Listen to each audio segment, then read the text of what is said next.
आज आपण कोणकोणत्या विषयांवर बोलणार आहोत? एक मी प्रेममयी म्हणून पुस्तक वाचायला घेतलंय वपू काळेंचं. हं. तुला बोललो होतो ना. हो. सुरुवात केली आहे, त्याच्याबद्दल थोडं बोलूया. आउटलायर्स माझं संपत आले.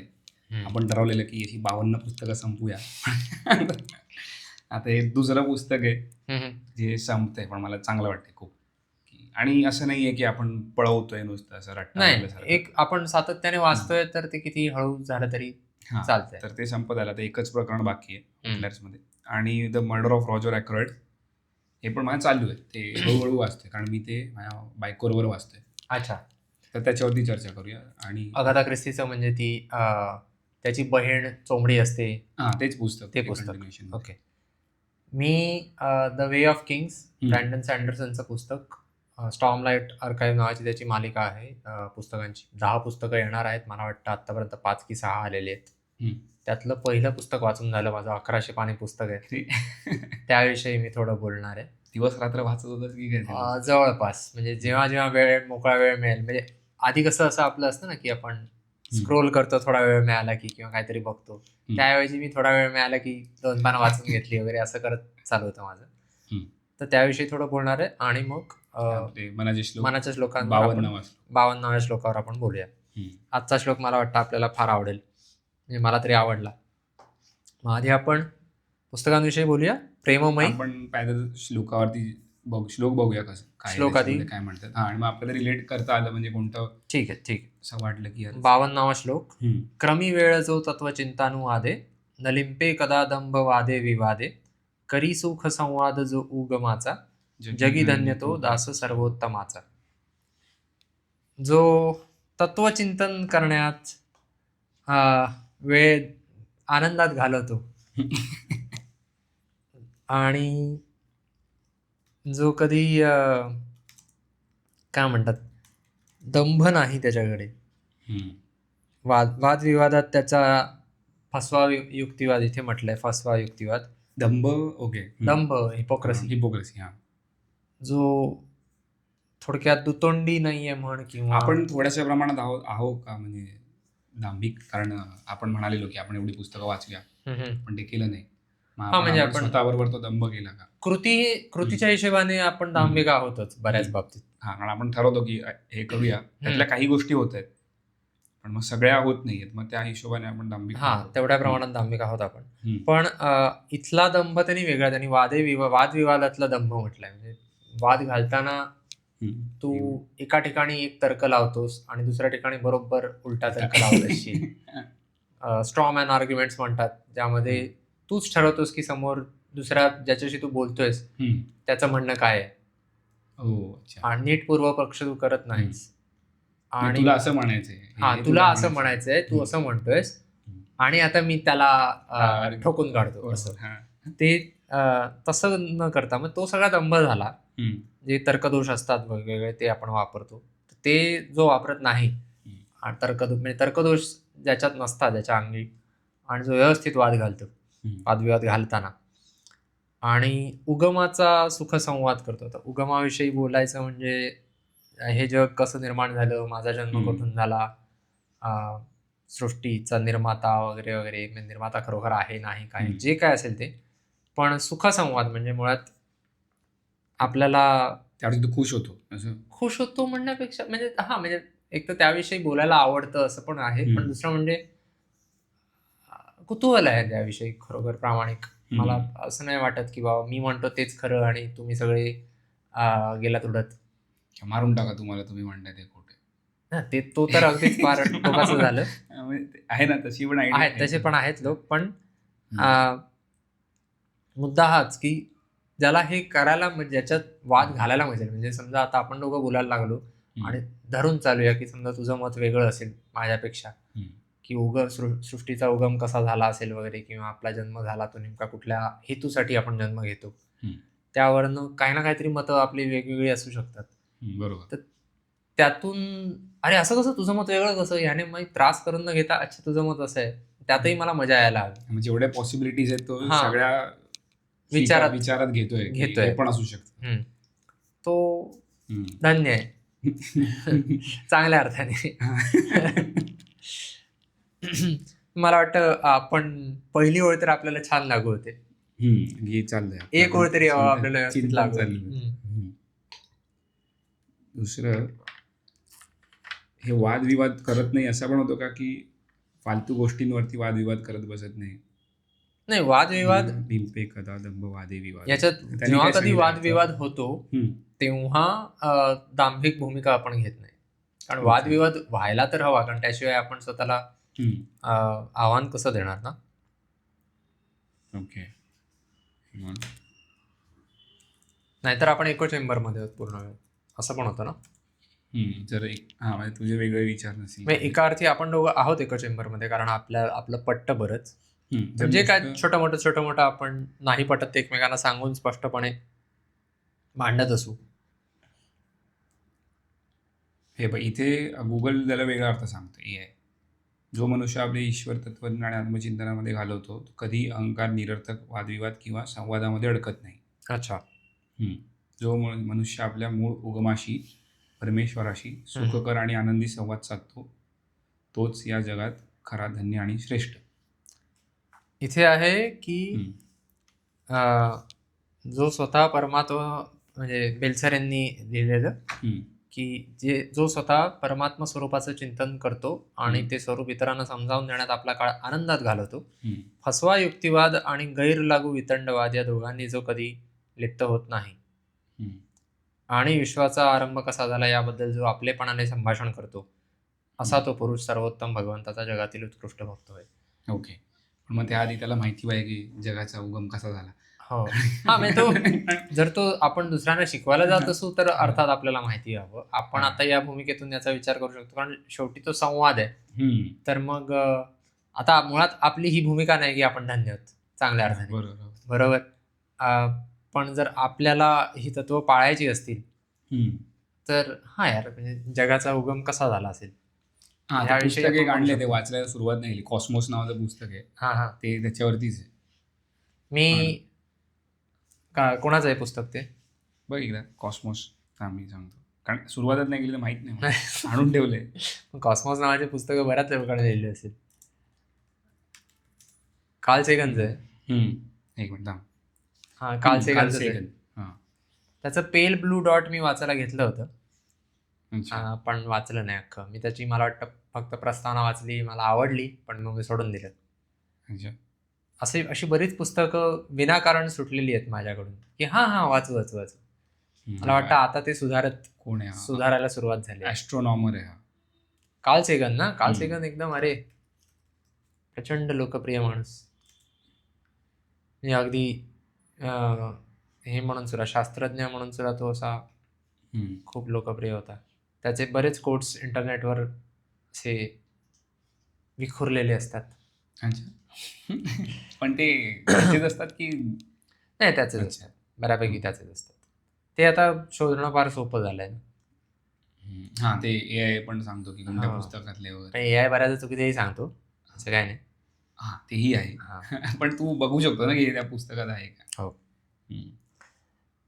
पण एक हे विचार करू शकतो की कोणत्याही फालतू बडबडीमध्ये तो हे करत नाही, असं जर आपण हे केलं की ह्याचा अर्थ जो आहे की नको त्या संवादामध्ये, तर आपण जे आधी करत होतो, पॉलिटिक्सवरती चर्चा करत होतो किंवा रिलिजनवरती, अरे हे बरोबर नाही, ते बरोबर नाही, पण मग ते आपण टाळलं स्वतः करून.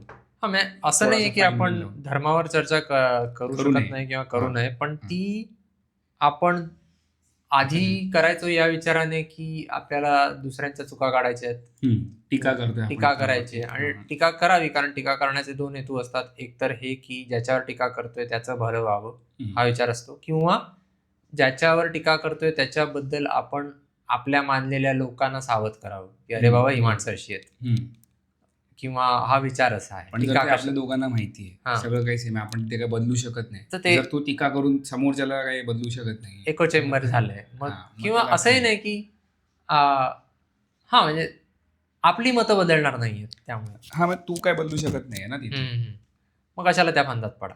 किती वेळ झालं, ठरलं, कळलं आपल्याला आपली मतं काय, ते संपलं. मतं पण कळली आणि आपण काही बदल घडवू शकत नाहीये हे पण. समज आपण राजकारणाबद्दल काहीतरी बोलतो, हे बरोबर नाही, ते बरोबर नाही, किंवा काही गोष्टी बरोबर पण आहेत, ते पण बोललो की बरोबर, पण त्याने आपलं काहीच फरक नाही पडला आयुष्यात. इथे चल व्ह्यूज मिळतील, अरे वा राजकारणावर लोक गप्पा मारतात, बघायला येतील, कमेंट्स मध्ये शिव्या घालायला येतील की तुम्हाला काय कळत नाही. ठीक आहे, त्यामुळे चॅनल मोठा होईल, पण साध्य काय करणार आपण, प्रत्यक्षात त्यातनं मिळणार काय, काय नाही. तर म्हणून आपण, तू म्हणतोस तसा की तो फालतूवाद आपण सोडून दिला, फालतू विषय सोडून दिले आणि चांगल्या विषयांकडे वळलो. फालतू म्हणजे काय की आता समज आपण आपल्या वैयक्तिक आयुष्यात जरी त्याच्यावर चर्चा करत राहिलो तरी त्याने साध्य काय होत नाही. तू एखादं पुस्तक वाचून आलास, एक विचार सांगितलास, तर मग आपण त्याच्यावर विचार करतो, काहीतरी नवीन एक आयडिया मिळते आपल्याला की ओके असं हे असं असू शकतं का, किंवा काही सांग, एक नवीन गोष्ट तुला काय कळली.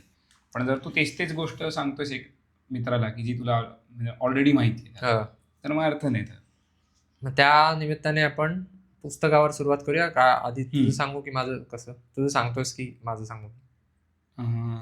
तुझ्याकडे 3 पुस्तकं आहेत, मला वाटतं तू आधी एक तू सांग. मग मी एक वपू काळेंचं प्रेममयी म्हणून पुस्तक आहे, ह्याच्यातनं एक बाऊल नावाची एक जमात होती असं लिहिलंय. बाऊल, बदकातला ब, पहिलीच ओळ बघ, बाऊल. ते कदाचित बंगालच्या आसपास अजूनही आहेत. BAUL. बाऊल हा शब्द मूळ संस्कृत वातुल या शब्दावरून आला. हे बघ, पण ही त्यांनी जमात काल्पनिक आहे की खरी? खरी आहे. अच्छा. तर ही लोक म्हणजे त्यांनी सांगितलं की ही लोक देव मानत नाही, म्हणजे देव मानतात पण हे मानतात की देव आपल्यातच आहे, म्हणजे आपल्यामध्ये चैतन्य आहे, तोच देव आहे, आणि आपलं शरीर म्हणजे मंदिर आहे.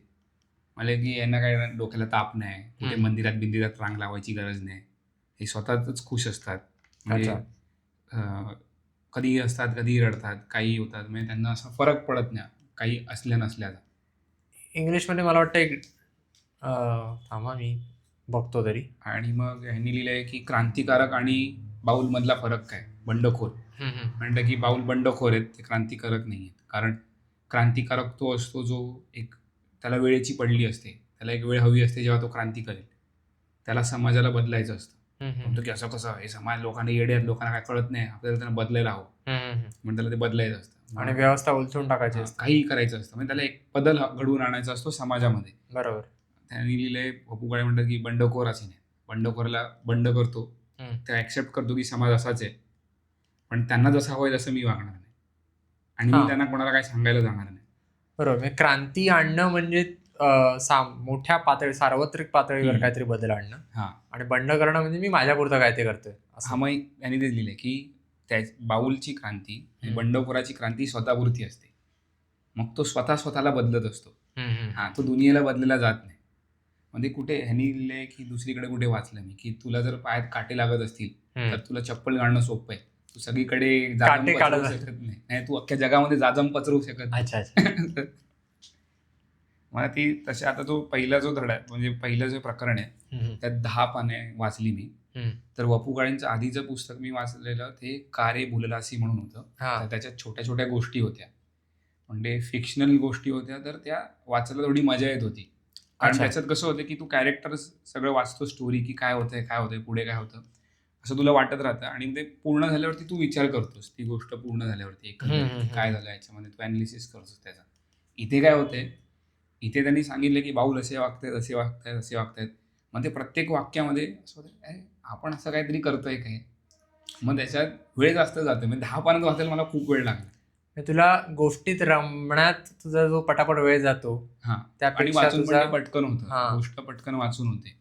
इथे तुला विचार करत बसला, तू क्रांतिकारक, तू विचार क्रांतिकारक, मग तू विचार कोण कोण होते क्रांतिकारक, ज्यांनी काही जीवाचं रान केलं, आणि ते बंडखोरांपेक्षा वेगळे कसे होते.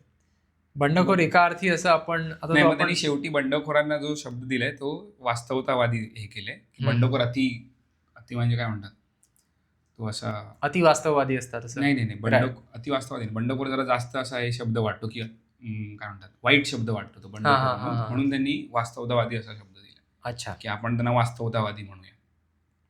आणि मग वास्तवतावादी की वास्तववादी म्हणून, वास्तव ज्यांनी वास्तव ऍक्सेप्ट केलंय की हे असं आहे, आपण हे बदलू शकत नाही, आपण स्वतःला बदलायला हवं. मी विचार करतो आपण बाऊल आहोत का, पण बाऊल कितीतरी गोष्टी अशा करतात ज्या आपण करत नाही आहोत. म्हणजे ते खुश असतात सतत, किंवा त्यांनी काय लिहिलंय की हे सगळं विश्व ईश्वराने बनवले आणि त्यांनी आपल्याला बनवलं आणि आपल्याला 5 इंद्रिय दिली, पंचेंद्रिय, की हे सगळं तू अनुभव. म्हणून आपण त्याला एकदम मानलं पाहिजे की धन्यवाद, तू आम्हाला हे सगळं बघायचं आणि आम्हाला संधी दिलीस हे सर्व बघायची आणि अनुभवायची. एक त्यावरनं मला डाईझम आठवतोय.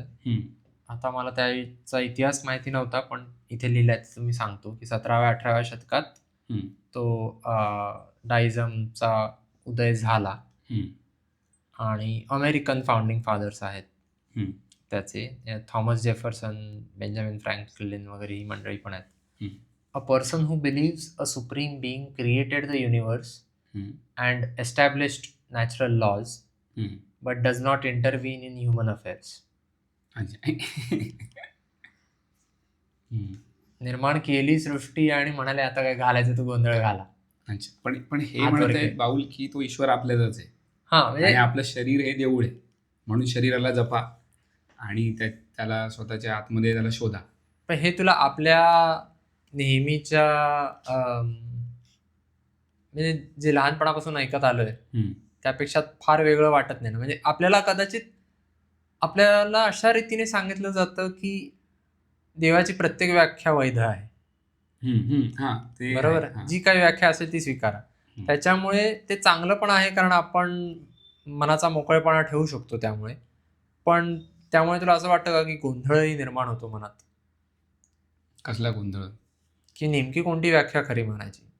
आपण आपल्याला सांगत देव सगुणातही आहे, निर्गुणातही आहे, मग म्हणजे नेमकं काय असं वगैरे हे लहानपण. आता आपण देवाला आदर्श, आपण आपल्याला हवी ती व्याख्या घेतली. आता गोंधळ होत नाही, कारण मी आता मानतोय ना की आहे सगळीकडे किंवा कुठेच नाहीये. मग जर सगळीकडे तर मग तो फक्त देवळात कसा असेल, म्हणून सगळीकडे. मग बाऊल म्हणतात ते थोडंसं पटण्यासारखं. आणि तेच आधी पण जे वाचत आलोय आपण त्याच्यात पण तेच लिहिले की तो सर्वत्र आहे. आपलं गेला एक श्लोक होता बघ, त्याच्यात होतं की सदा देव सन्निध आहे. मग तीच वाक्य होते ना, फक्त मग त्याच्यात म्हणलं की तो सगळीकडे. बाऊल म्हणतात की तो आपल्यात आहे. म्हणजे शोधून बसू नका बाहेर. ते माझा मुद्दा हाच की आपल्यात आता भरतीवारीचं मी तुला मगाशी म्हटलं. एक मिनिट मी हे कम्प्लीट करतो अजून एक गोष्ट. का? कारण ह्यांनी सांगले की तो सगळीकडे आपल्यामध्ये, बरोबर. मग सांगितले की देव आतमध्ये न शोधता लोक त्याला बाहेर शोधत राहतात. मग त्याच्यात काय होतात की, एक मिनिट सांगतो, म्हणजे त्यांनी सांगितलं की परंपरांनी जखडलेला माणूस तो स्वतःला दाबून घेतो परंपरांमध्ये आणि मग तो जखडला जातो. स्वातंत्र्य नाहीये त्याला. मग त्याला स्वातंत्र्य हवंय, मग तो स्वातंत्र्य भलतीकडे शोधत राहतो. मग तो दारू पितो, काय काय करतो, पबमध्ये जातो, वेगवेगळे तो आटा शोधतो, व्यसनं लागतात त्याला. आणि मग त्याला वाटतं की ह्याच गोष्टी आपलं आयुष्य आहे. मग ती व्यसनं नुसती, आता त्यांनी दिलं की व्यसनं लागतात, पण ती वेगळ्या गोष्टी म्हणू शकतात. तू टीव्ही बघत बसलायस, तू कशाचंही व्यसन लागू शकतो. म्हणजे तू काय होतं की तुला जे ऍक्च्युअल आयुष्यामध्ये जे हवंय त्याच्यापासून तू भरकटत जातोयस आणि तू भलत्याच गोष्टींच्या मागे लागत सुटलाय. आपल्या आयुष्याला काही आपल्याकडे उद्दिष्ट आणि हेतू राहिला नाही, किंवा तो स्पष्ट राहिला नाही आपल्या डोक्यात, की आपण फक्त मजा मारण्यात वेळ वाया घालवतो. आणि तुला वाटतं की ते मजा मारण्यात म्हणजे आयुष्य आहे, आणि जर मजा मारायला मिळत नसेल म्हणजे तू दुःखी आहेस. आणि तू दुःखी, मग तू सतत दुःखी होऊ शकतोस. मग तू सतत दुःखी राहतोयस, किंवा तू अशा गोष्टी करतोयस ज्या तुला नक्की नाहीये. म्हणजे तुझं की ही मला करायला हवी का? एखादा माणूस जर नोकरी करत बसलाय, आता मी तुला मगाशी सांगत होतो ET वेल्थ मधलं आर्टिकल होतं, त्या माणसाने 30 मध्ये घरं घेतली आणि त्यांना तेव्हा वाटत होतं की आपण घर घ्यायलाच हवं, आणि नंतर ते 20 वर्ष त्यांना लागली ते लोन वगैरे पे करायला, आणि ते आता लिहितात की आमची चूक झाली. पण पुढे जाऊन ते काय करतील ते माहित नाही आपल्याला. परत ते घर घेतील किंवा परत दुःखी होतील. इथे यांनी कसं केलं माहिती आहे का, सुरुवातीला देवळाचं उदाहरण दिलंय की माणूस देवळात जातो, डोकं टेकवतो. मग की माणूस दर दिवशी जर देवळात जातो आणि डोकं टेकवतोय, मग हे त्याच्या आतल्या काहीतरी त्याला देवाबद्दल भावना आहे म्हणून तो करतोय, की त्याला ती सवय झाली की जायचं डोकं टेकवायचं यायचंय, याच्यामुळे झाले. आणि तो त्यालाच जर मानतोय की त्याने बंधन स्वतःला टाकून घेतले की मला हे करायचंच आहे, की मी जर दिवशी जाणार देवळात डोकं टेकवणार. ते मगाशी जे बोललो ना की परंपरेमुळे तो बंधनं टाकून घेतो स्वतःवर. हेच व्यसनावरती पण लागू होतं की जो सुरुवातीला मजा येते म्हणून करतोय, किंवा त्याला स्वतःहून वाटते की हे करावं, नंतर तो फक्त करत चाललाय की हे करायला हवं. आता यावरनं मला वाटतं आपल्याला चांगलं याच्यावर थोडा खल करायला एक निमित्त मिळालं. कारण सवय लागणं चांगलं की वाईट, एकतर आपण कुठल्या गोष्टीची सवय लागतोय, मुळात सवय चांगली आहे की वाईट आहे हा प्रश्न आहे. पण मग जेव्हा प्रश्न देवाचा धर्माचा असा येतो तेव्हा त्याच्या दोन बाजू असतात की त्याचा एखादा विधी तू पाळतोयस आणि विधी पाळण्यामागचे त्याचे फायदे असतात त्या विधीचे, जे आपल्या मनावर होणारा परिणाम, आपल्याला वाटणारा आत्मविश्वास, वाढणारा आत्मविश्वास की ठीक आहे मी हा विधी पार पाडला तर माझं त्या पुढचं काम व्यवस्थित होईल, बरोबर. ती एक, आणि त्यानिमित्ताने एक शिस्त लागणं. तर तू म्हणतोस की एखादा माणूस रोज येऊन देवा पुढे त्याचं डोकं टेकवतोय देवाच्या मूर्तीपुढे, तर त्या देवावर भक्ती आहे म्हणून करतोय की सवय लागली आहे म्हणून, म्हणजे किती मेकॅनिकल झाले. म्हणजे एक माणूस असा असेल जो एकच दिवस म्हणजे महिन्यातून एकदाच मंदिरात जातोय, पण तो पूर्ण श्रद्धेने जातोय तिथे, जे तू म्हणालास की विधीचं. पण तू ॲटॉमिक हॅबिट्सच्या विचार केलास तर त्याने त्याला तो काय म्हणतो की सवय लागण्याचा अर्थ व्याख्याच अशी आहे की तू ते मेकॅनिकलच झालं पाहिजे, यांत्रिक झालं पाहिजे ती प्रक्रिया, की तुझ्या डोक्यात तू विचारच करता कामा नये दरवेळेला नव्याने, कारण त्याने तुला दमायला होतं. मग आता समजा देवळं दोन प्रकारची असतात. एक असतं देऊळ जे अर्थव्यवस्थेच्या हिशोबाने बांधलेलं असतं, मोठी देवळं जी असतात. मोठं देऊळ असेल असं नाही, म्हणजे मोठंही असू शकतं, पण ते मुळात अशासाठी बांधलेलं असतं की तिथे जास्तीत जास्त लोकांनी यावं आणि 4 लोकांना पैसे मिळावे. पैसे मिळावेत. मग त्या हिशोबाने त्याच्या अवतीभोवती बाजारपेठ उभी राहावी. मग ते असं अशा ठिकाणी असतं कुठेतरी नाक्यावर, जिकडे येणं सगळ्यांना सोपं असेल, किंवा कुठल्या तरी मध्यवर्ती भागी. दुसऱ्या प्रकारचं देऊळ असतं ते डोंगरावर किंवा टेकडीवर बांधलेलं असतं, जिकडे कमी लोकांनी यावं.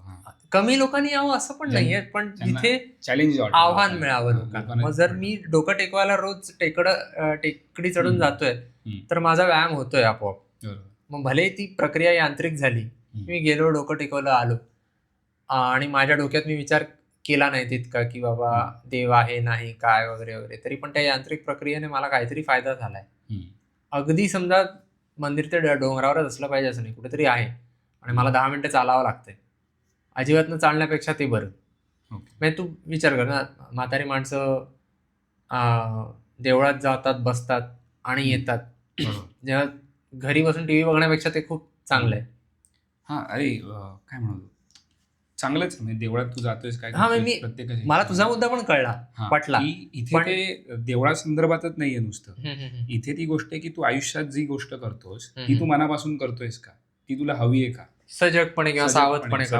जसं त्यांनी काय करतायत ते उदाहरण देतात की एक बाऊलचं आणि आपल्या लोकांचं, की आपण काय करतो आणि बाऊल काय करतोय. बाऊल कुठे देवळात मस्जिद चर्च बीच कुठेच जात नाही, तो स्वतःमध्येच खुश आहे. ती काय म्हणतात, ती पातळी साध्य करण्यासाठी त्या प्रकारचं त्या प्रकारची जडणघडण एकतर हवी, जर तू लहानपणापासून तुला ती हवी तर, नाहीतर तुझा तू विचार करून त्या पातळीवर पोचायला. किंवा बाऊल असं नाही की तू समाधी अवस्थेला पोहोचले, ते जगतायत आयुष्य. म्हणजे तू एक्स्ट्रीम लेवलला अजून ते नाही गेले. ओके, मग तू आता जी 10 पानं वाचलीस ती सगळी त्या बाऊल लोकांवरच आहेत. म्हणजे कंपॅरिझन आहे आपलं आणि बाऊलचं. मग त्यांनी स्वतः आपण काय करतो म्हणून तुला बोललो की आपण विचार करतो मी जातोय का, हे करतोय. मग त्यांनी निसर्गात आपण जातो, आधी आपण जात होतो की अरे शांतता हवी, पण आपण जातो आणि फोटो काढत राहतो. मग विचार केला अरे मी पण फोटो काढत होतो, मग माझा असं उदास व्हायचं, अरे चांगला फोटो मिळाला नाही, मनाला हवा तसा फोटो आपल्याला मिळत नाहीये. मग आपला सगळा विचार तिकडे जातो आणि आपण जे एन्जॉय करायला गेलो भाई, मजा मस्ती की निसर्गात, अशा माझ्या ट्रिप आहेत मला आठवतात की जिकडे फोटोज काढले नाहीये आणि त्या मला जास्त मस्त वाटतात की वाह काय मजा केली. मी स्वतःला 4 मित्रांबरोबर गेलो आणि असं काहीतरी फिरून आलो कुठे किल्ल्यावरती. पण जे फोटो काढलेले पण आपले ट्रिप्स आहेत, पण ते एवढे आठवत नाहीत की आपण तेवढी मजा नाही केली, कारण आपण फोटो काढण्यात जास्त वेळ घालतो. मग त्यांनी ते लिहिलंय की लोक जात आहेत, लोक फोटो काढत बसली आहेत, मग त्यांचं निसर्गाशी कनेक्शन कसं होणार. म्हणजे तू जर जाऊन तिकडे नुसता शांत बसलास अर्धा तास 20 मिनिटं कुठे टेकाडावर जाऊन असा टेकडी विकडीवरती, तर तुझं कनेक्शन जास्ती चांगल्या प्रकारे बिल्डअप होऊ शकतं. खरंय. मग त्यांनी अजून ते उदाहरण दिलेत की आपण निसर्गात जातो आणि तेव्हा त्यांनी लिहिले रेडिओ घेऊन जातो, म्हणजे पुस्तक जुन्या काळी लिहिले. आता लोक ते मोठे स्पीकर JBLचे ते घेऊन जातात. तू गेलायस कधी असं बाहेर आणि जिकडे लोक काहीतरी धिंगाणा घालतायत? नाही. आपण होतो ना आंबोली घाटात गेलेलो हा आणि त्यांनी गाड्यामध्येच पार्क केलेलं आणि नाचत बिचत होते काहीतरी, ट्रॅफिक जॅम मध्ये ट्रॅफिक जॅम ठेवलेलं. ट्रॅफिक जॅम ऑलरेडी होतं, त्यात ते नाचायला लागले. मग त्यांनी तेच दिले की तू अशा ठिकाणी जाऊन साध्य काय करतोय, म्हणजे तू जर बाहेर जातोयस निसर्गात तर त्यांचं म्हणणं की तू त्याच्याशी कनेक्ट व्हायला गेला पाहिजे, जे बाऊल करतायत आणि जे आपण करत नाही. किंवा त्यांनी दुसरे गेले की रेडिओ घेऊन गेलास आणि कोणती छान गाणी वाजवलीस तर मग कधी कधी मस्त पण वाटतं की अरे यार मस्त आहे, वातावरण पण मस्त आहे आणि गाणं पण मस्त आहे. मग कोणती गोष्ट कोणाला जास्ती काय म्हणणार अपग्रेड करते, ते गाणं चांगलं आहे म्हणून ते निसर्ग तुला मस्त वाटतोय की निसर्ग मस्त आहे म्हणून तुला गाणं चांगलं वाटतंय. एक मी ह्याच्यात तू बरेच मुद्दे मांडलेस. पहिला एक तू फोटोंबद्दल सांगितलंस तर मी स्वतःला एक नियम घालून दिलाय आणि म्हणजे तो डायलॉग आहे माझा आवडीचा की living the moment is better than clicking the moment.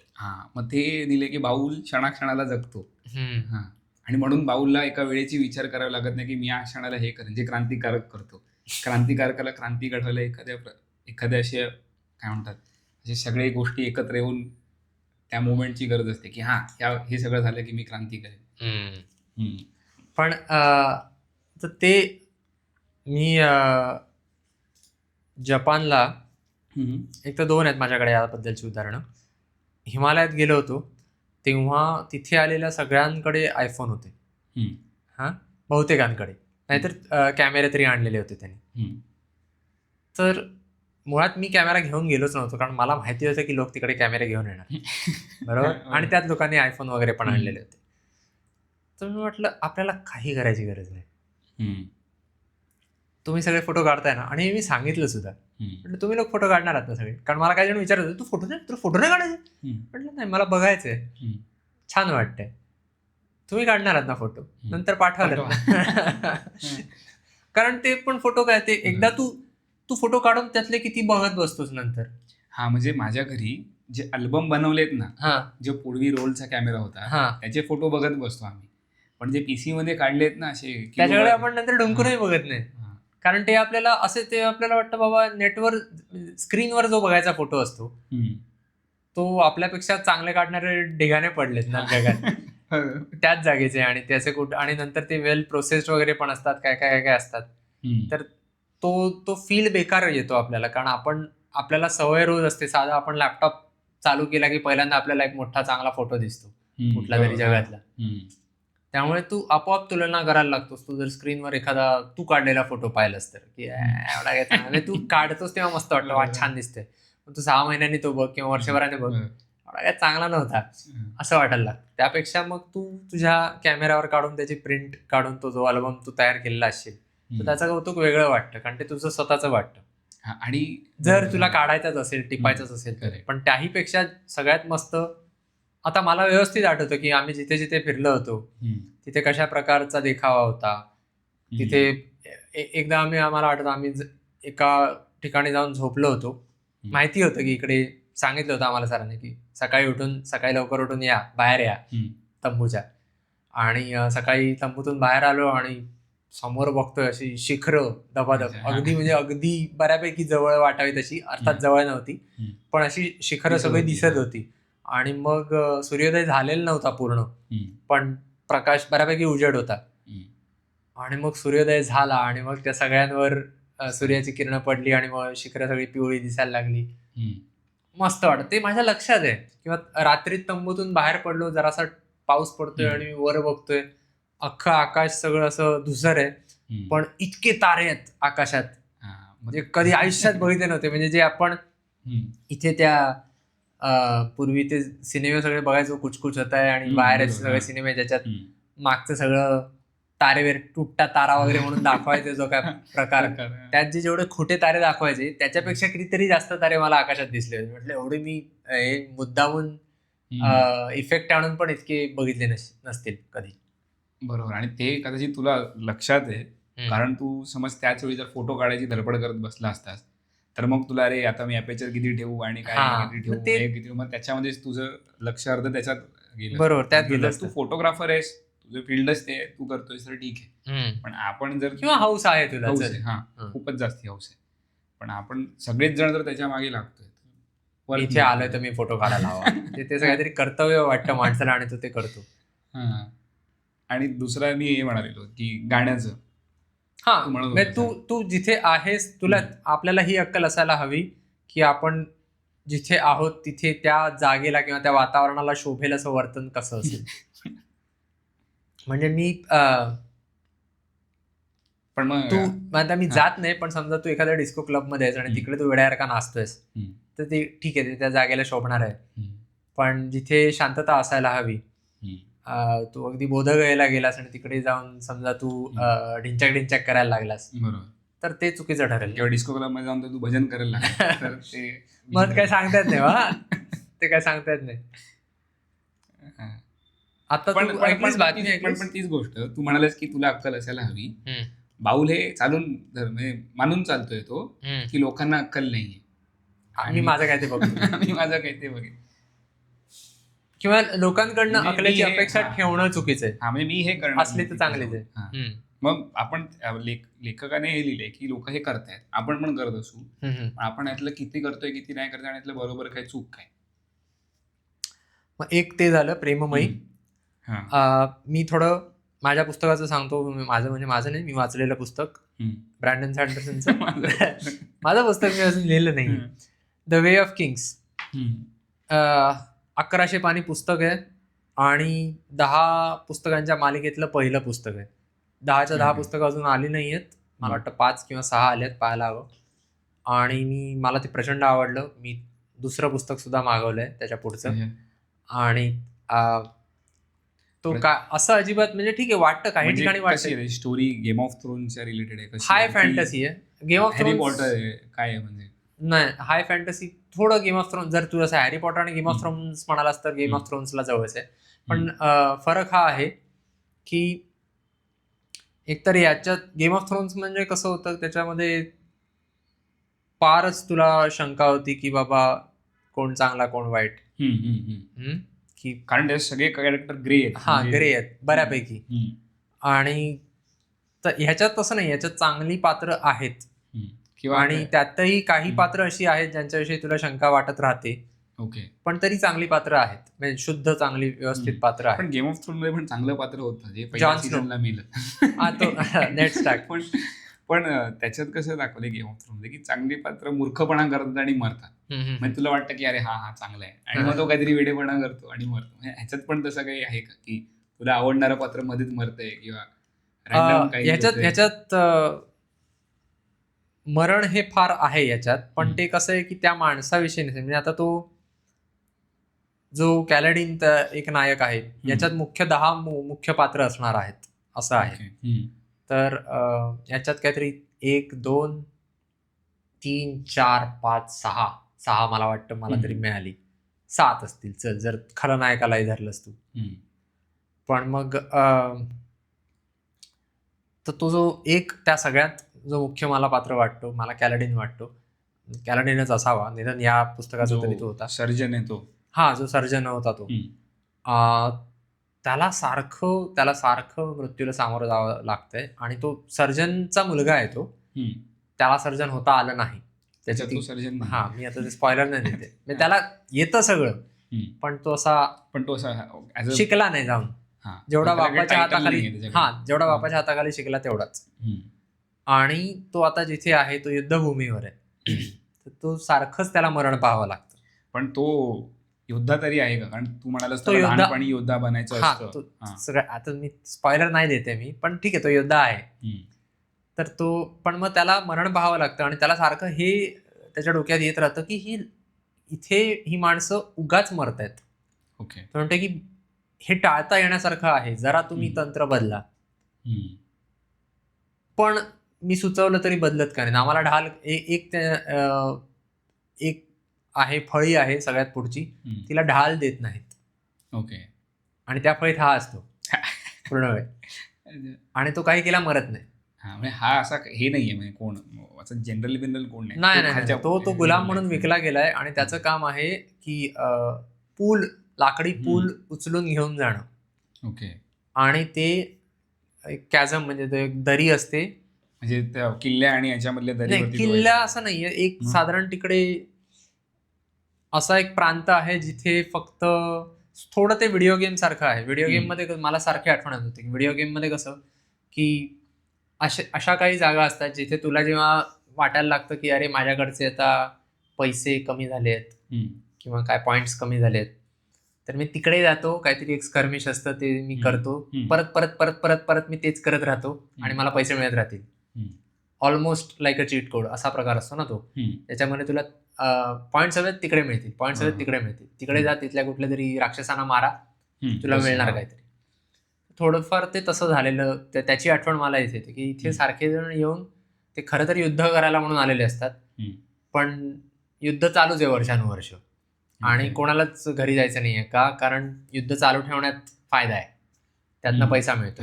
जे युद्ध चालू ठेवतात हा, तर हा म्हणतो अरे माणसं मरत राहतात फुकट. आणि तो राज्य आहेत का वेगवेगळी, कसे? हा, वेगवेगळी राज्य आहेत. एक मोठी रोशार नाही, रोशार म्हणून एक काय म्हणतात जग आहे आणि त्याच्यामध्ये अलेथकार म्हणून एक राज्य आहे जे ज्याच्यात 10 हाय प्रिन्सेस दाखवलेत. म्हणजे ते 10 संस्थानिक म्हणतात ना, त्यांना एका संस्थानिकाने एकत्र आणलं त्यांच्या दादागिरी करून आणि तो राजा झाला. आणि तो 10चा राजा झाला. हा, त्या 10 जणांचा तो राजा झाला. त्यांचा मिळून अलेथकार तयार झाला. अलेथकारच्या शेजारी एक पठारांचा प्रदेश आहे आणि त्या सगळ्या पठारांच्या मध्ये कॅझम म्हणजे दऱ्या आहेत. ओके, ठीक आहे. समुद्राने त्या दऱ्या बनल्यात? नाही, समुद्र नाही. आता मी मॅप बघतोय हा. कोणाचा? रोशारचा. अच्छा, तर रोशारच्या मॅप मध्ये सगळ्यात पूर्वेकडे बघ. त्या मॅप मध्ये कसं तो उघडलास तू मॅप, तो नव्या टॅब मध्ये ओपन कर, म्हणजे तो मोठा करून पाहता येतो. त्याच्यामध्ये तुला उजवीकडे जी डोंगर रांग दिसते त्याच्यामध्ये तुला बघ अनक्लेम्ड हिल्स म्हणून अलेथकारच्या उजवीकडे दिसेल. Unclaimed hills. हा, मग ते अनक्लेम्ड हिल्स मध्ये आलेत. अच्छा, तो नायक तिकडचा आहे का? नाही, नायक तिकडचा नाहीये. नायक ऍक्च्युली अलेथकार मधला आहे. अच्छा, अलेथकार मध्ये तो जरा पश्चिमेकडचा आहे. पण तो गुलाम म्हणून तो विकला गेलाय आणि अनक्लेम्ड हिल्स मध्ये युद्ध चालू आहे. कारण अलेथकारच्या राजाला अनक्लेम्ड हिल्स मध्ये राहणाऱ्या एका जमातीने मारून टाकले. अच्छा, तर त्याचा सूड म्हणून 6 वर्ष तिकडे युद्ध चालू आहे. ओके. तर तिथे ते युद्ध करायला जे हाय प्रिन्स म्हणजे ते संस्थानिक 10 आलेत, ते त्यांना कळले की इथे यांना मारत बसल्यावर आपल्याला त्यांच्याकडनं ते जेम हार्ट्स म्हणून मिळत राहतात तिथले राक्षस मारल्यावर. आणि त्या हिल्स मध्ये राहणारा जे राक्षस असतात त्यांना मारलं की त्यांना ते रत्न मिळतात आणि त्या रत्नासाठी ती जमात आणि हे लोक ह्यांच्यात स्पर्धा चालू असते. ओके, त्या राक्षसाला मारण्यासाठी म्हणून. मग ते करायचं असतं, त्यासाठी ते येत राहतात एकमेकांपुढे, समोरासमोर येत राहतात, एकमेकांशी युद्ध करतात आणि मग जो जिंकतो तो त्यावेळेचं ते रत्न घेऊन परत येतो. तर ते आणि त्या वेळेला तो संस्थानिक असतो. म्हणून ते व्हिडिओ गेम सारखं वाटतंय. हा, म्हणून ते व्हिडिओ गेम सारखं वाटतं, सारखं तेच. आणि ते लक्षात येतं की ती प्रेरणा तशीच आहे. कारण आणि ते कसं असतं की प्रत्येकाची छावणी लावलेली आहे ना वेगवेगळ्या ठिकाणी. तर स्काउट्स असतात आणि त्यांचं काम असतं हे सांगणं की बाबा इकडे दिसला राक्षस, तर या. तर त्या ठिकाणी जो जवळचा असतो संस्थानिक, तो त्याची फौज घेऊन जातो. ओके, सगळे एकत्र जात नाहीत युद्ध करायला. कारण आणि जो मुख्य त्या राजाचा भाऊ असतो त्याचं म्हणणं असतं, त्याला कोणी भाव देत नाही. कारण तो म्हणतो की नीतिमत्ता सगळ्या आपल्या कोड ऑफ कॉन्डक्ट नुसार सगळ्यांनी वागलं पाहिजे, राहिलं पाहिजे, नीट राहिलं पाहिजे. भीष्म आहे तो या गोष्टीचा भीष्म आहे. आणि पण तो चांगला भीष्म आहे. म्हणजे भीष्म काय, म्हणजे तू जर पर्व या हिशोबाने भीष्माचा विचार केलास तर अनेक प्रकारचे त्याने जे काय म्हणशील लादले सक्ती जी इतरांवर लादलेली होती ती जरा अतिरेकी वाटू शकते. आता ह्याच्यात पण तेच असतं की ह्याच्यात सगळेजण त्याला म्हणत असतात की तू अतिरेक करतोस आणि तू आम्हाला पाण्यात पाहतोस, तुला वाटतं तूच एकटा शाणा आणि आम्ही जरा फॅशनेबल राहतो किंवा आम्ही मजा मस्ती करतो म्हणून आम्ही वाईट, असं तुझं म्हणणं आहे. तर ते शेवटी ते वेगळं आहे त्याचं, म्हणजे त्याचा निष्कर्ष वेगळा आहे. तो जरा भीष्माला आवडेल असा आहे. पण मुद्दा हाच की कॅलाडीन तिथे ब्रिजमॅन असतो. त्याचं काम असतं लाकडी पूल 2 दऱ्यांच्या मध्ये सरकावून नेऊन टाकणं. 30 जण मिळून तो लाकडी पूल असा ढकलतात. आता ती जी दुसरी जमात असते त्यांचं काय असतं की जर आम्ही हा ब्रिज पाडला तर ते सैन्य येणारच नाही आपल्याकडे. बरोबर. म्हणून ते ब्रिज घेऊन येणाऱ्या लोकांना मारत राहतात आणि हा त्या ब्रिजमध्ये नेहमी असतो. तर हा आल्या दिवसापासून दुसऱ्या लोकांना मरताना बघतो, पण तो लोक मरत राहतात. आणि त्यामुळे त्या तुकडीत कोणीच एकमेकांची नावं पण विचारत नाहीत, कारण काय फायदा, मरणार आहे. हा तो मरणार आहे, त्याशी मी मैत्री करेन, तो मला आवडायला लागेल माणूस, आणि उद्या तो मरेल, काय फायदा. त्यामुळे कोणी एकमेकांना विचारत असतं. तर ते तो सगळं बदलतो. ही ती गोष्ट आहे, त्याची गोष्ट जर पाहिली तर कॅलाडीनची. बाकी पण बऱ्याच गोष्टी आहेत. म्हणजे आता हा जो, आणि हे मेजर गोष्ट इकडे अनक्लेम्ड हिल्स या भागात घडतीये. आणि मग सेकंड कोण वाटतोय तुला तिला मुख्य? दुसरा तो डायलिनार, जो राजाचा भाऊ आहे. मला वाटतोय असं नाही, तो प्रॉपर नक्कीच आहे. ते 2 आहेत. तिसरी एक शॅलन म्हणून एक बाई आहे, जी तिकडे तुझा नकाशा अजून उघडा आहे, तिकडे खारब्रांत म्हणून तुला दिसते, खाली तुला फ्रॉस्ट लँड्स म्हणून दिसेल, त्याच्या डावीकडे जा एकदम, तिकडे खारब्रांत म्हणून एक दिसेल पोर्ट.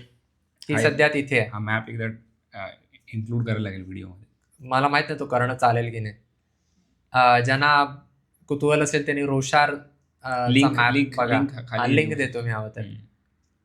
हा का, म्हणजे ते स्ट्राईक येईल म्हणून असं. हा, काय सांगता येत नाही हल्ली कळत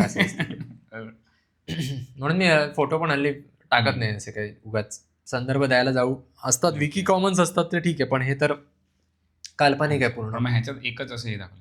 तो गेम ऑफ थ्रोन मला वेगळं का वाटलेलं, कारण त्याच्यात कसं होतं की आतापर्यंत मी जी पण मूवीज किंवा सिरीज बघितल्या होत्या त्याच्यात तुझं आवडतं कॅरेक्टर नेहमी जिंकतं आणि त्याला काय होत नाही. इथे तुला आवडतं कॅरेक्टर पहिलेच मरते. मग हे काय झालं, पण आणि ते सतत होत राहतं. पण गेम ऑफ थ्रोन्सच्या बाबतीत तुला असं नाही वाटलं की थोडं बधीर व्हायला होतं त्यामुळे? हा, म्हणजे तू कोणावरतीच असं हे नाही ठेवत की तू विश्वास, म्हणजे तुला असं पैज नाही लावत की याचा हा काहीतरी करेल. किंवा मी आता हे अगाथा ख्रिस्ती वाचताना तसं होतं की दोघं वाचतोच आम्ही, आणि असं सस्पेन्स म्हणून मी काही सांगू शकत नाही, पण आता मर्डर झालाय एकाचा, तर मग तो कोणी केला तर आपण गेस करत असतो. मग आम्ही कोणाचं पण नाव घेतोय, इन्स्पेक्टरला त्यानेच केलंय. पण त्यात गंमत तीच असते. एक असं आहे, लेखकाचं कौतुक जेव्हा करतात तेव्हा हे सांगतात की लेखक अचानक सगळं काही आणून लादत नाही. म्हणजे आता शेरलॉक होम्सच्या पुस्तकांची बाबतीतली माझी तक्रार ही असते की तो काहीच क्लू देत नाही, काहीच हिंट देत नाही. डायरेक्ट एक दिवस येतो शेरलॉक होम्स जागा होतो आणि तो सगळं समजावून देतो की असं झालं, असं असेल, असं असं असं, आणि आपण म्हणतो वा शेरलॉक होम्स किती हुशार. पण त्यात मजा नाही तेवढी. म्हणजे तुला 1-2 गोष्टी वाचून वाटेल की हा ठीक आहे, छान आहे, मस्त आहे, वा शेरलॉक होम्स हुशार. पण मी किती वेळा शेरलॉक होम्स हुशार हेच म्हणत बसू, मला काय मिळालं त्यातनं? तुझा मेंदू तिकडे काय? हा, तुझा मेंदू चालला नाही ना. एक तो वाचकाला तो अनुभव देणं की बाबा हो तू हुशार आहेस, किंवा तुला कळतंय, बघ मी टाकलंय. मग सीआयडी काय म्हणशील, सीआयडी मध्ये कोणतरी असा गुन्हेगार असा काहीतरी करायचा, टिवल्या बावल्या काहीतरी मुद्दाम करायचा, पण तिथं मग ते अर्ध्यावरती काहीतरी ह्यानेच केले काहीतरी. मग जर ते ओळखता येतंय तर ते बाय डिझाईन असतं. अच्छा, ते मुद्दाम ते असं दाखवत. हा, आता तो फोरबोर्डिंग प्रकार असतो. म्हणजे एखादं संकट येणार असेल तर त्याचे संकेत देणं, हे प्रभावीपणे देणं, हे लेखकाचं कौशल्य मानलं जातं. लेखकाचं तू चित्रपटात दाखवत असेल तर चित्रपटात बाकी काय सिनेमॅटोग्राफी म्हण, स्क्रीन प्लेचं ते कौशल्य मानलं जातं. कारण त्याने तू त्या प्रवासात राहतोस, तू त्या गोष्टीत घुसतोस. बरोबर, सीआयडी बघताना लोकांना वाटत असेल मला ओळखता येते, आपण बघूया, आपण. त्यामुळे माणसाला वाटतं की मी मूर्ख नाहीये. तू जर बघणाऱ्या माणसाला हे सतत पूर्ण वेळ दाखवत राहिलास की बाबा तू मूर्ख आहेस. आता गेम ऑफ थ्रोन्स मध्ये झालं काय, तू एक नेड स्टार्क मेला, त्यानंतर आणखीन पण बाकी सगळे तो नको नाव घेऊ, पण मेले, बाकी सगळे पण मेले, आणि ते मेल्यामुळे तुला असं वाटतं की अच्छा कोणी मरू शकतं. मग पुढचे सीझन बघताना कोणी मेलं, अच्छा आता हा मेला, काय वाटेन असं झालं ना. आता मी माझ्या बायकोवर परत बघतोय, बधीर झालो. तर ती म्हणते आता हा म्हणणार आहे, तो मरतो, ते कॅरेक्टर मरतं. आणि मग ते असं थोडंसं प्रेडिक्टेबल होतं. एक कोणतरी शहाणपणा करते, आता हा म्हणणार आहे, मरतो तो कॅरेक्टर, लेखक त्याला टाळून मारतो. एक नंतर आपल्या लक्षात आलं लागतं की जो पात्र आपल्याला जे पात्र आवडायला लागतं ते मरणार, ते टपकणार. म्हणजे त्याचाही एक पॅटर्न तयार होतो किंवा नाही झाला जरी पॅटर्न तयार, तरी आपल्याला वाटतं की मग काय मजा आहे. बरोबर. जेव्हा तो चालू होतं आणि जोवर ते चांगलं होतं. हॅरी पॉटरच्या पुस्तकामध्ये हॅरी पॉटर पहिल्याच सीझनला टपकवला किंवा डंबलडोर पहिल्याच सीझनला टपकला. डंबलडोर 6व्या पार्टमध्ये मारला, जेव्हा असं आलं की बाबा हॅरी आता या टप्प्यावर येऊन पोहोचलाय की आता तो स्वतः त्याला चॅलेंज मिळाला पाहिजे, पूर्ण चीट कोडवर चालणार नाही, डंबलडोर मदत करेल. एवढं करून जरा डंबलडोर शेवटी 7व्यात मदत करतो, तो भाग वेगळा.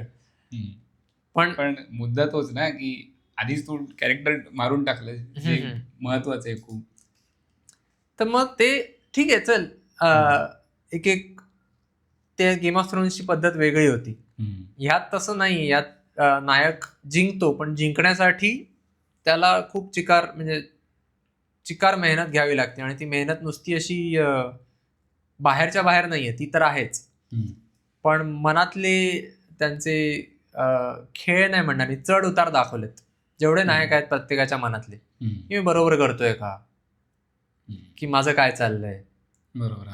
आणि मग डिप्रेस पण होतो तो. कॅलाडीन पण डिप्रेस होतो, एवढी माणसं मरतात. तो असं बंड करायला, तू म्हणतो मग अशी बंडाबद्दल सांगत होतास, तो बंड करायला घेतो, पण मग माणसं मरतात. तो म्हणतो अरे माझ्यामुळे मेली, मला काहीतरी. तो त्याला हे वाटत असतं पूर्ण की मी शापित आहे, मला कुठल्या तरी प्रकारचा शाप आहे, कारण मी जिवंत राहतो आणि माझ्या आजूबाजूची माणसं मरतात, याचा अर्थ मी शापित आहे, असं त्याला पूर्ण वेळ वाटत राहतं.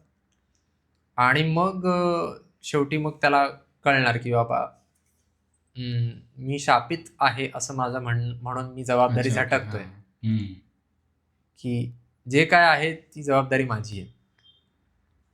मला जर लोकांना वाचवायचं होतं आणि मी ते लोकांना नाही वाचवू शकलो, मग मी कारण देतो स्वतःला की मी शापित आणि पळतोय. तर ते मी जबाबदारी ती स्वीकारायला हवी. आणि जर मला नाही जमलं तर मला नाही जमलं, पण मी प्रयत्न करायला हवा असं. तर ते पण मग हा ट्रेंड सोल्जर वगैरे असा नाहीये. आहे तो. म्हणजे आता डंकन द टॉल म्हणून एक सिरीज आली गेम ऑफ थ्रोनची, बघितलीस तू? म्हणजे 300 वर्ष मागचे आहे ते, 300-400 वर्ष मागे. म्हणजे तो तिकडे बसला असतो बघ, तो वॉल वरती एक म्हातारा असतो बघ, एगन नाव असतं, काय नाव असतं, दिसत नसतं बघ त्याला. कळलं सर, टार्गेरियन जो खरा राजा होणार असतो, त्याची गोष्ट आहे. त्याच्या ह्याच्यात मी ती 8व्या सीझनने जो काय निराशा केली ना, त्यानंतर मी सोडून दिले. पण प्रिक्वेल नाही बघितला अजिबात. पण त्याचा लीड तो नाहीये. लीड डंकन द टॉल म्हणून तो असा आडदांड साण दाखवलाय. त्याला काही येत बीत नसतं. त्याला ते शागिर्द असतात ना, पिट्टू, तसा तो त्याचा जो बॉस असतो तो नाईट असतो, आणि हा असाच असतो त्याच्यावर फिरणार, सगळी दोन्ही भांडी करणारा. आणि जेव्हा तो मरतो तेव्हा त्याचे सगळे डालविल घेतो आणि बोलतो मी पण नाईट आहे, त्याला काही लढता येत नसतं. असं दाखवलंय तो. म्हणून मी विचारलं की त्याला काय ट्रेनिंग घेतली असते का? नाही, त्याने ट्रेनिंग घेतली आहे. पण एकंदर मला आवडलं अशासाठी, कारण काही पुस्तकांमध्ये ना, आता पुन्हा मी आयन रँडचंच उदाहरण देईन, कारण तिचं ते खूप जास्त आहे. तिने तत्वज्ञान मांडलंय ते सगळं चांगलं आहे, पण ती कथा होतं असं की ती जेव्हा तत्वज्ञानात घुसते ना, कथा विसरून जातात तिची पात्र. कथा तिथेच थांबते आणि भाषण सुरू होतं, आणि अक्षरशः तिची पात्र भाषण देतात लांबलचक त्यावेळी.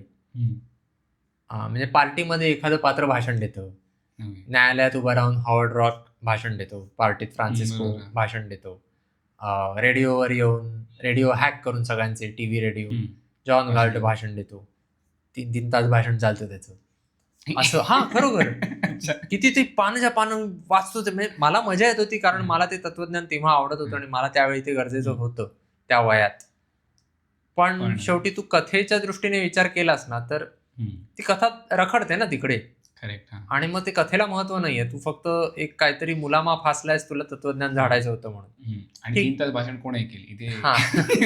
मग ते इथे आपलं कोणी नेता खरं वाटत नाही. बरोबर.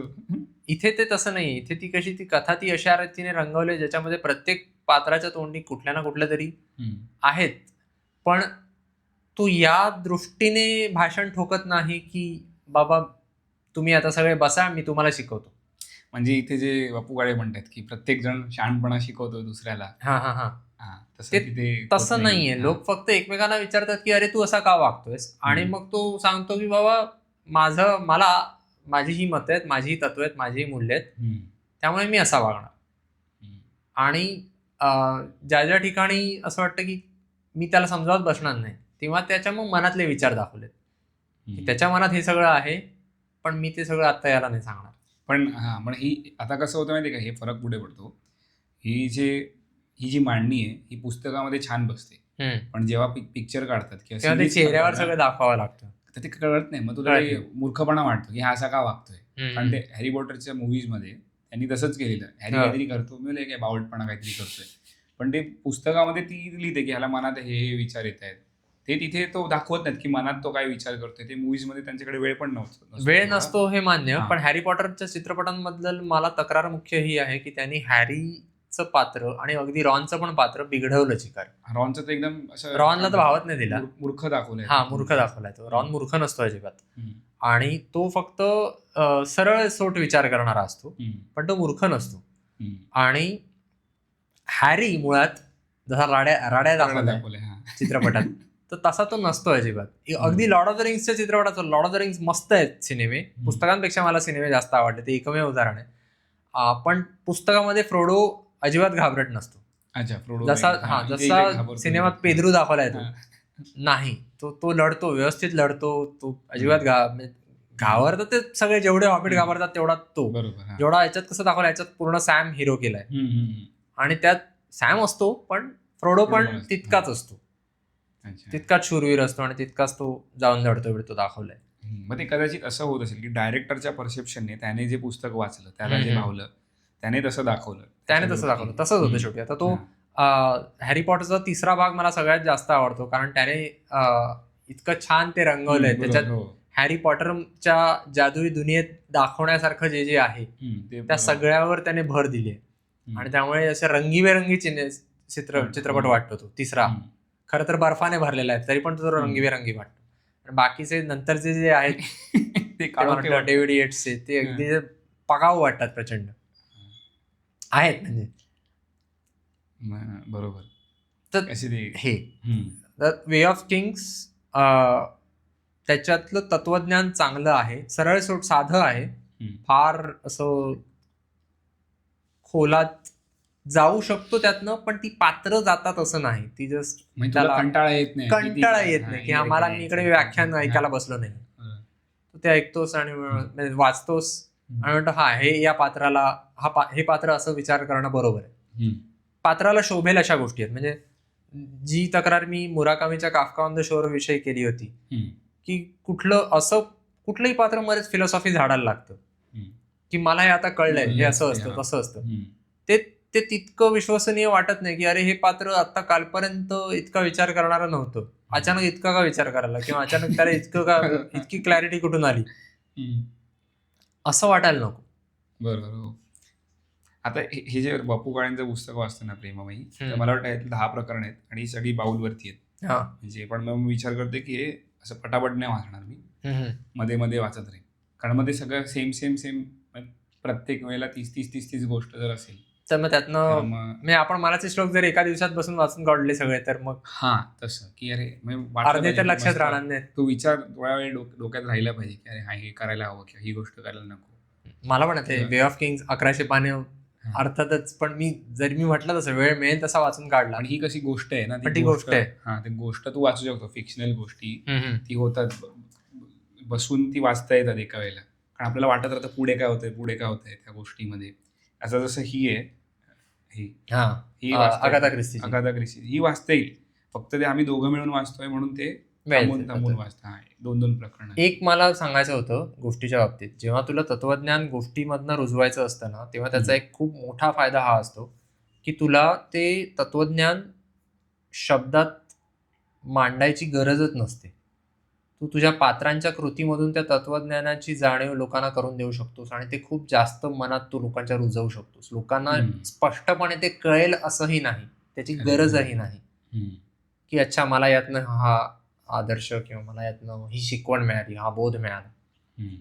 ते मनात रुजेल माणसाच्या आणि त्याच्या लक्षातही येणार नाही की त्याच्या स्वभावावर किंवा त्याच्या मूल्यांमध्ये कसा फरक पडला, त्या पात्रामुळे फरक पडला. त्याला पात्र लक्षात राहील की हे पात्र आदर्श आहे, ह्या पात्राने जी मेहनत घेतली आहे ती मस्त आहे आणि मी त्याच्याकडनं हे शिकलो असं पण त्याला म्हणायची गरज नाही. मला अरे ही गोष्ट मस्त आहे आणि मग कधीतरी काहीतरी वेळ येते, समोर काहीतरी चुकीचं घडताना दिसलं आणि मी त्यात काहीतरी बदल केला, काही होऊ शकतं ना, सांगता येत नाही.